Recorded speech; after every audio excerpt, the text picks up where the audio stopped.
Hello and welcome to Dialogue. It's been more than 1 week since Japan started releasing Fukushima nuclear-contaminated water into the Pacific Ocean. It's the first of a 4-round discharge as part of the plan to dump more than 1.3 million tons of nuclear-contaminated water into the sea for over a period of 30 years. Though Japan insists the water is safe, the move has triggered strong responses, including protests to ban Japanese seafood imports. How can we evaluate the short and long-term effects of nuclear contaminants? What could be the risks to nearby countries, and are the requests for compensation justified? To discuss these issues, I'm joined by David Morris, Senior Fellow at Beijing Foreign Studies University, Mario Cavolo, Senior Fellow at the Center for China and Globalization, and Einar Tangen, Independent Current Affairs Commentator. That's our topic. I'm Xu Qinduo.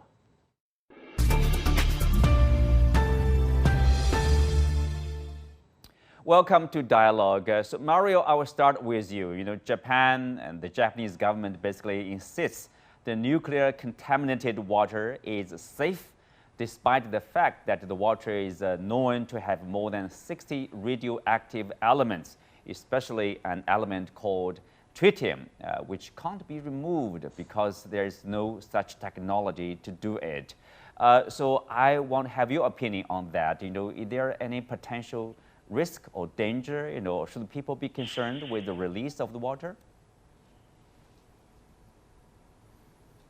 Thank you, Qinduo. Great to be back. And I right away want to ask, this began for me about 2 weeks ago online when I did a video about this topic, and which got a lot more attention than I thought it would. And why? Because I asked the question which said, well, if you're concerned that the water may leak and that's why you're releasing it, then the water's not safe.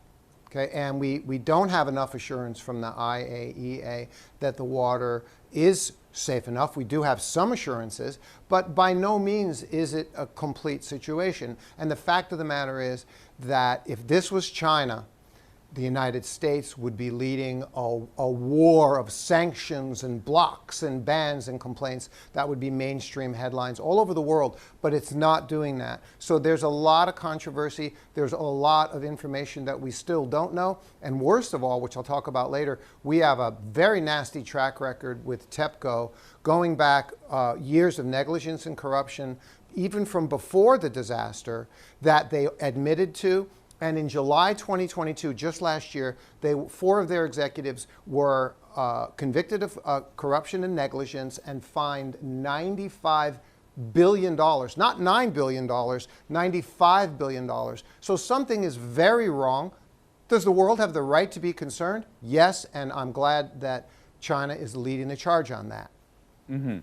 David, of course, Mario mentioned the report by IAEA, the International Atomic Energy Agency, which basically gave a green light to the Japanese discharge of the contaminated water. But at the same time, we do see there are multiple doubts, let's say, about the report. For example, the National Association of Marine Laboratories, a U.S. organization of more than 100 member laboratories, they criticized the data provided by Japan as insufficient and incorrect, with the flaws in sampling protocols, statistical design, sample analysis, and assumptions. Given, if you are asked to make a choice, either you believe the government or believe the scientists, what's your choice?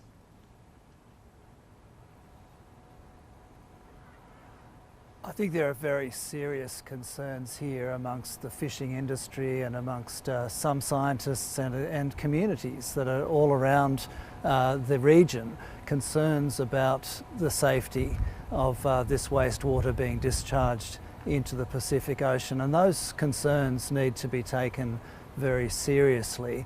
The Japanese government had given an assurance that it would consult with all of the stakeholders and the regional governments, and that hasn't happened to the extent that we don't have agreement in the region. We don't have agreement of key stakeholders, in particular I think the fishing industry, which relies upon consumers feeling safe with the products that come from the Pacific Ocean. Well, we'll touch upon that too later on.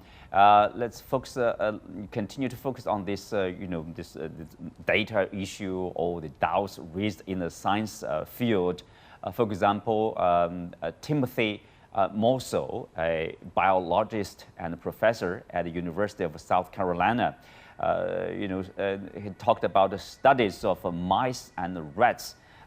Such studies suggest that ingesting tritium could lead to cancer or fertility problems. But whether that would happen in humans isn't clear because the radioactive isotope hasn't been studied enough. So, Einar, can we say there probably is a tremendous unknown, despite the Japanese clarification or insistence that the diluted water would meet health standards? Well, that's the problem. What the Japanese are asserting is because we don't know, it doesn't matter, but that's not true. Remember, this wastewater is not the same as wastewater that's routinely expelled from other nuclear plants. This water has been directly affected by the core. It washed over the core. So it absorbed all sorts of nasty things. And those isotopes have also not been studied. So what Japan is saying is, well, in the absence of any evidence of harm, although we know that radioactive material will in fact kill you, we know that for certain. They're saying, well, unless you have some proof, we're just going to release this. And I think my colleague's point that if this was so safe, why are you worried about a spillover effect from these tanks? Now, going to the statistics, what the scientists have been looking at is that the sampling rate is only 3%. That means that the TEPCO has only tested 3% of the water, all right, in those tanks. And from that, they've extrapolated exactly what they want. But they have been less than truthful all the way along, as my first colleague attested to. So the idea that they're going to tell the truth now when there's billions of dollars on the line, it's not credible. The fact that the government has been playing along with them, I don't care about this fine. Intergovernmental reports from the Japanese government have revealed that they were out to lunch, that they did not make decisions timely, that they should never have approved this site in the first place for a nuclear plant. So these mistakes have built up. In order to cover them up, they just decided to, we'll see what happens. But they're using everybody else as a guinea pig. And, when you saw the farce that happened in Washington, D.C., when South Korea, Japan, and the U.S. got together, they didn't even talk about this issue, although it was a burning issue in all three places as well as many other places. They just wanted to talk about a PR move to make themselves look good, given the fact that they're very unpopular. Joe Biden is under 40%. He's at 36% approval rating. The Japanese Prime Minister's cabinet is at 26.5% approval, and Yoon is at about 32, 34%. So, you're seeing once again politics taking precedence over science. Politics. So we will also talk a little bit about politics later on. Back to Mario. We know this Fukushima Daiichi plant was destroyed in 2011, with a massive earthquake, of course, and then tsunami waves that caused these meltdowns of the three of its nuclear reactors. So please talk more about what you mentioned about the company that runs these nuclear reactors. It seems that their record is not that, let's say, strong. That's absolutely right, Chindwa.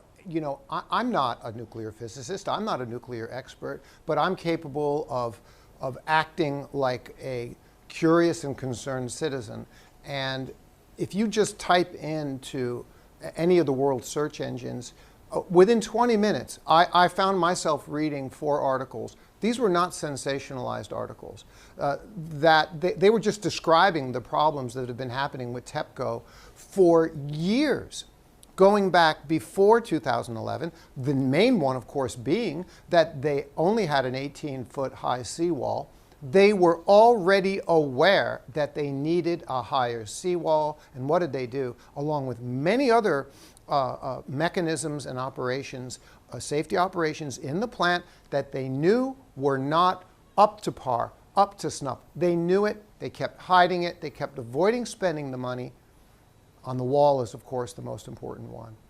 And look what happened. So going forward, we have no reason to have confidence. Look at the size of the fine that they got, $95 billion. You know, I just read yesterday in a Korean newspaper article that talked about how they're touting this dilution. We've treated the water, and the treated water isn't still ready, isn't still safe enough to be released. So we're going to dilute it first and then release it into the ocean. This is ridiculous. You could dilute any poison down to a level where it's below a particulate standard in terms of parts per million, but it's still poison. If I say I'm going to pour a cup of gasoline in your swimming pool, you'd say, well, no, you can't do that. And I said, well, no, I'm going to dilute it first. I'll pour the cup of gasoline in a 50-gallon drum and fill that with water. So now I've diluted the gas, and now I'll pour it into your pool. Is that any better? No, it's not. Yeah, there's also effect of accumulation.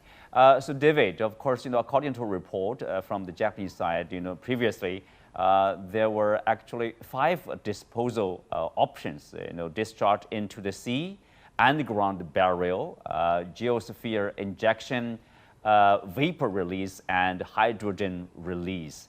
And the last one, diluting the nuclear contaminated water and discharging it, that's the Japanese choice. So are there, other options, we talked about available, or are they, worse choice rather than diluting and discharging into the ocean?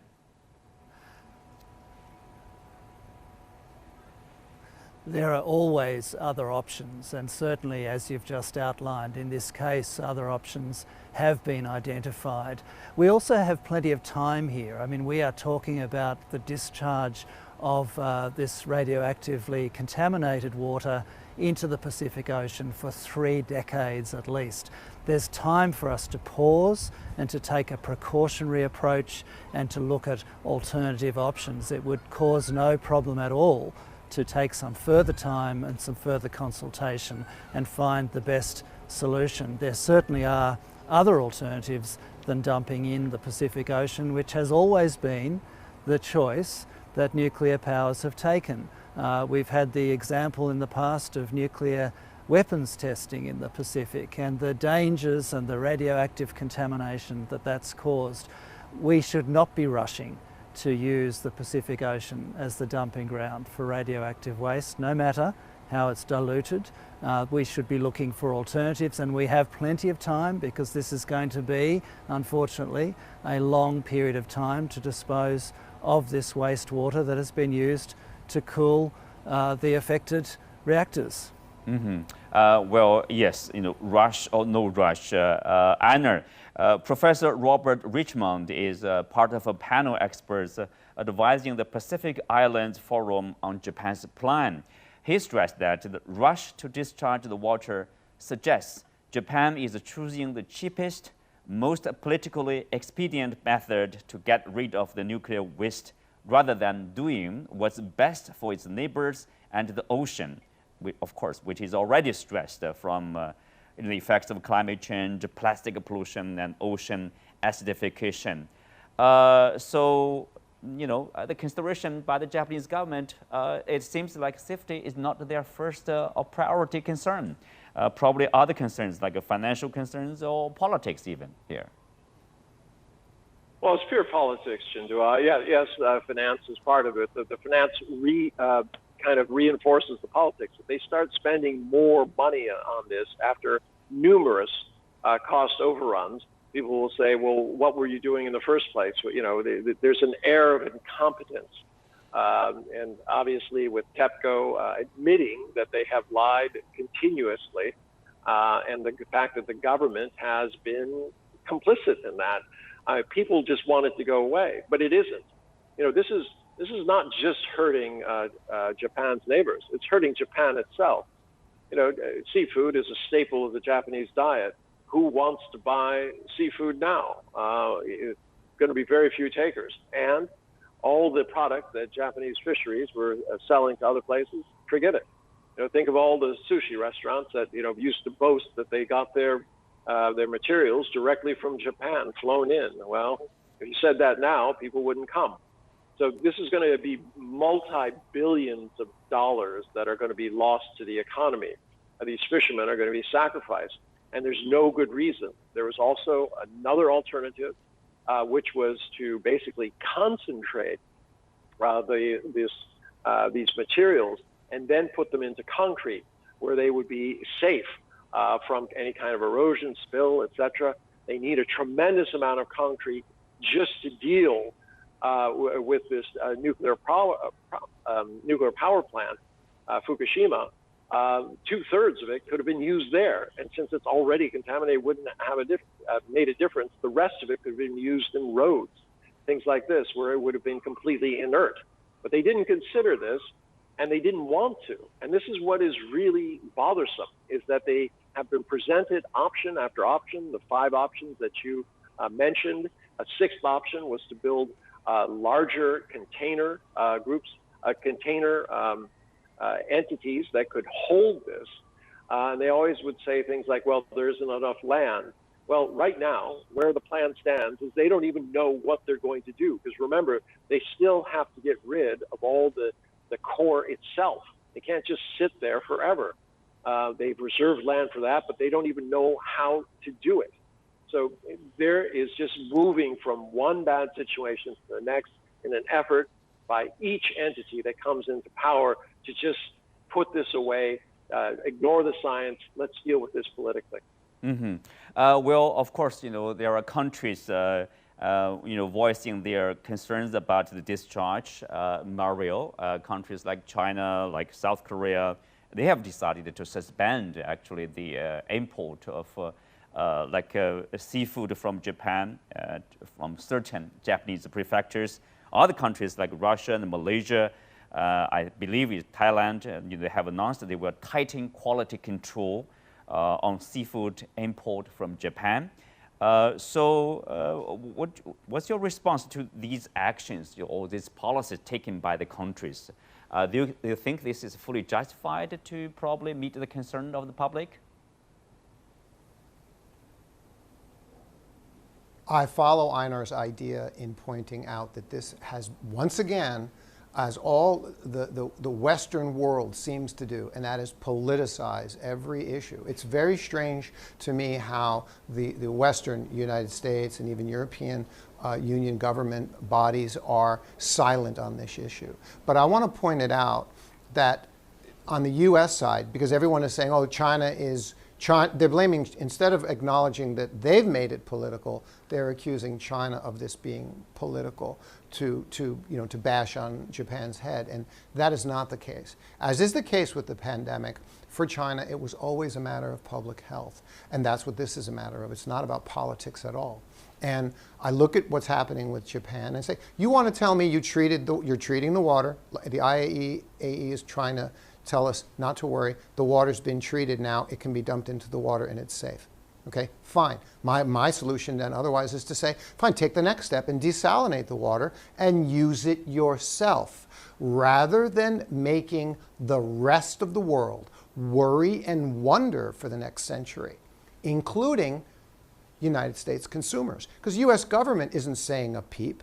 They're not complaining about it like they would be if it was China, but U.S. consumers are. Go back and take a look at Japanese seafood imports into the United States over the last year, and they have plummeted. So the U.S. government doesn't seem wise about it, but U.S. consumers are. So that's where we're at, and it's a very, very unfortunate situation. And like I said, making the entire world worry and wonder instead of taking care of it yourself. Mm-hmm. No good and highly irresponsible. Yeah, David, of course, the Japanese side, in their protest against the Chinese ban of import from Japan, they said that they are going to bring China to the WTO to file a case against China. And of course, there are other, like let's say, on the social media, some people are complaining there's a lack of pressure, from governments like China. Other countries should join China to apply more pressure on the Japanese side to be more cautious, to find alternative ways, safer ways to deal with the nuclear contaminants. What do you make of that? The fact is that Japan could have taken a more precautionary approach, and still could take a precautionary approach here. It could take its time to work through with stakeholders and with other regional governments to find a solution to this problem. That would be the rational and precautionary approach to take about something that people have so much concern about. Now, they've chosen not to at this point, and so other regional governments are taking a precautionary approach. They're afraid for their consumers about food safety issues, and therefore they're taking these steps. Now, it reminds me of 20 years ago when I was a senior advisor to the Australian state of Tasmania, and Japan asked us to take a precautionary approach towards genetically modified organisms. Japan asked us to ban GMOs in food, and we did that in order to satisfy the consumers of Japan that the food products from Tasmania at that time were safe. And so we took that precautionary approach. I would urge Japan to take a precautionary approach. As it hasn't, other governments are doing so, and so they are going to need to work through that process at the WTO.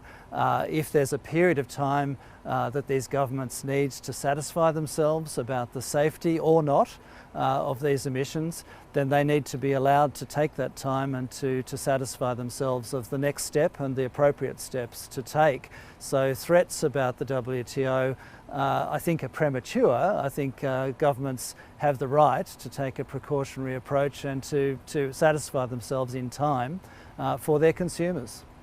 Right. I mean, the responsibility of the government is about the welfare and safety of their citizens. Einar, of course, beyond China, South Korea, and Southeast Asian countries, we should focus more, our international media should focus more on the concerns of the Pacific Islands. For example, we have noticed this strong opposition from such places like Prime Minister of Solomon Islands, delivered a strong statement against Japan's decision. Foreign Minister of Vanuatu urged Japan to seriously consider other options. In Fiji, hundreds of protesters marched on the capital city to raise their objections. And there is also a talk of competition, competition from the Japanese side. Is that a likely scenario? Is there any possibility that Japan may provide some competition? Because we know that in the Pacific Islands have been the victim of, let's say, environmental health consequences of the Cold War era nuclear testing. Remember the Americans and also the French doing the nuclear test over there. So what's your response to that? Well, absolutely. I mean, Bikini Island is something that all South Pacific Islanders remember. They know what happened, the displacement of the people, the ruining of the environment. These are people who live in, concert with nature. The idea of, disposing your nuclear waste or any other waste in there is basically an affront to them. You're basically just throwing garbage on their front lawn. So, yeah, in terms of compensation, absolutely not. Japan is not. They're going to provide a little compensation to the fisheries. It's not going to be enough. In terms of other countries, no. If they were willing to pay more, they would have simply have dealt with the problem differently. So unless there's an international outcry, it's not there. But a few technical things. ALPS. This is the system that they chose. Why? Because it could be administered by a Japanese company. It was never and has never been approved by the IAEA. What they said, and as a lawyer, I can tell you, the IAEA has been hedging. They keep saying that they're doing things consistent with things based on the information we're getting. Well, the information they're getting is only what TEPCO is giving them. And as I said before, that is tainted information. It's incomplete. As my colleague pointed out, they're not adhering to statistical standards in terms of sampling of the water. So we have no idea what's in this water. And this thing about them running around eating a fish today, it's not like the fish are sitting there drinking the contaminated water as they go through. I mean, as it's coming out. This is going to take years in the making. And the next 30, 40, 50, maybe more years, then we'll know exactly how bad this is. It's just irresponsible at this point. But speak of the composition or lack of it, Einar, there's a interesting, let's say, episode over there. Opposition to the plan was initially strong in many South Pacific countries, but after Japanese officials carried out a multi-million dollar advertising campaign to sway public opinions, including meeting with the South Pacific leaders, and several of them reversed the opinions and expressed support to the Japanese way of handling the waste, nuclear waste. What do you make of it? No competition, but there are money for. No. Well, this is not the people who are saying this. These are the leaders in the capitals who are, I'm sure there were promises that were made to say, oh, we'll take care of you, don't worry about it. And they provided a one-sided story. Who was there to present the other side? Where was the IAEA? I'm sure that they weren't down there assuring the Pacific Islanders that everything was just fine. I mean, this is the problem. I mean, America engages in what we call gaslighting. That means they try to convince you that you're in the wrong when, in fact, they're in the wrong. The U.S. knows full well that this isn't true, but what they do is instead of accepting the blame, they blame China. And this is true not on this issue, but innumerable issues. Mario, Japan's doing the same thing. Yeah, Mario, what do you make of the request for compensation for South Pacific nations? The request for compensation would be equivalent to them admitting guilt. So that's what I was thinking. So they'll never do it. It's like why they never apologize for the Nanjing massacre, right? They're not going to do that. That's my view. And the fact that it's even being discussed indicates their guilt, and so they can't possibly go along with that. I mean, that's it. That's my immediate reaction to that. They can't admit it. It would be an admission of guilt, so they can't do that. But they have to figure out something else to do. But they are financially okay to spend multi-million package advertising. It's safe, David. Yeah. Well, they're going to have to think about a lot more than that, because what I'm believing and hoping, and I'm looking at Japan and feeling that this is really quite despicable for them to, again, make the rest of the world worry and wonder for the next century. That is just so uncalled for and so irresponsible. So I'm happy to be mean about it when I say, well, then let them lose what it looks like is going to be about $100 billion in seafood exports. And then let them say, oh, wait a minute. Maybe we should go ahead and spend the 10 billion or the 20 or the 30 billion that's necessary to take the next step, such as desalinating the water and using it ourselves, or figuring out something else to do with the water besides turning our oceans into their private dump, which it's not. Because look, it's going to devastate their economy. And maybe that's what the message that needs to get sent to them, to get them to realize this is not a course of action that China and many other people, people across the world, are going to tolerate. Well, on that note, we come to the end of today's show. Many thanks to our guests. You can also find us on the CGTN app or on YouTube. I'm Xu Qingduo. Thanks for being with us. See you next time.